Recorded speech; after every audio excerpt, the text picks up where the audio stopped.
Hello guys, ഇന്ന് Sunday ആണ്. അതുകൊണ്ട് തന്നെ ഇന്ന് ക്ലാസ് ഇല്ല. സൺഡേ ആയിട്ട് ഞാൻ പുറത്ത് വേറെ എവിടെ പോയിട്ടൊന്നുമില്ല, വീട്ടിൽ തന്നെ ഇരിക്കലായിരുന്നു. അപ്പോൾ വീഡിയോ എഡിറ്റ് ചെയ്യുമ്പോഴാണ് ഞാൻ ശ്രദ്ധിച്ചത് ഇതെൻ്റെ ഒരു ദിവസമല്ല, മറിച്ച് ഇതെൻ്റെ ഒരു വാട്ട് ഈറ്റിൻ്റെ ഡേ ആയിട്ട് മാറിയിട്ടുണ്ട്. കാരണം ഫുഡ് മാത്രമേ ഇതിൽ കാണിക്കാനുള്ളൂ. അപ്പോൾ രാവിലെ കഴിച്ചത് ദോശയും കടലക്കറിയായിരുന്നു. അതിൽ ചാറ് മാത്രമേ കാണാൻ പറ്റുള്ളൂ, കടലക്ക കാണാൻ പറ്റില്ല. കാരണം എനിക്ക് കടലക്ക അത്രയ്ക്ക് ഇഷ്ടമല്ല, അതുകൊണ്ട് ഞാൻ എടുത്തില്ല. പിന്നെ ഇന്ന് എൻ്റെ ഡ്യൂട്ടി എന്ന് വെച്ചാൽ ചിക്കൻ കറി ഉണ്ടാക്കലായിരുന്നു. അപ്പോൾ ഞാനാണ് ഇന്നത്തെ ചിക്കൻ കറി ഉണ്ടാക്കിയത്. കുഴപ്പമില്ലാണ്ടൊക്കെ വന്നിട്ടുണ്ട്. പിന്നെ ഉച്ചക്ക് ഫുഡ് കഴിച്ചു. ഉച്ചക്ക് ഞാൻ വെച്ച ചിക്കൻ കറിയും പിന്നെ പരിപ്പ് കറിയും പപ്പടമായിരുന്നു ഉണ്ടായിരുന്നത്. പിന്നെ അത് കഴിഞ്ഞിട്ട് വൈകുന്നേരത്തെ ചായൻ്റെ ടൈമാണ്. അപ്പോൾ പഴം പുഴുങ്ങിയതും ഹോർലിക്സ് ആയിരുന്നു കുടിച്ചിട്ടുണ്ടായിരുന്നത്. പഴം പുഴുങ്ങിയത് എപ്പം കാണാനുണ്ടാവും, അപ്പം എല്ലാവരും സംഭവമാണ്.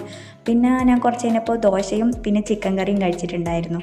അപ്പോൾ ഇതൊക്കെയായിരുന്നു കഴിച്ചിട്ടുണ്ടായിരുന്നത്. പിന്നെ രാത്രി ആയപ്പോൾ ഞാൻ വെട്ടം മൂവി കാണുമായിരുന്നു. എനിക്ക് ഇഷ്ടപ്പെട്ട മൂവിയായിരുന്നു. എത്ര കണ്ടാലും മടുക്കാത്തൊരു മൂവിയാണത്. അപ്പോൾ അത് ഞാൻ കണ്ടുകൊണ്ടിരിക്കുകയാണ്.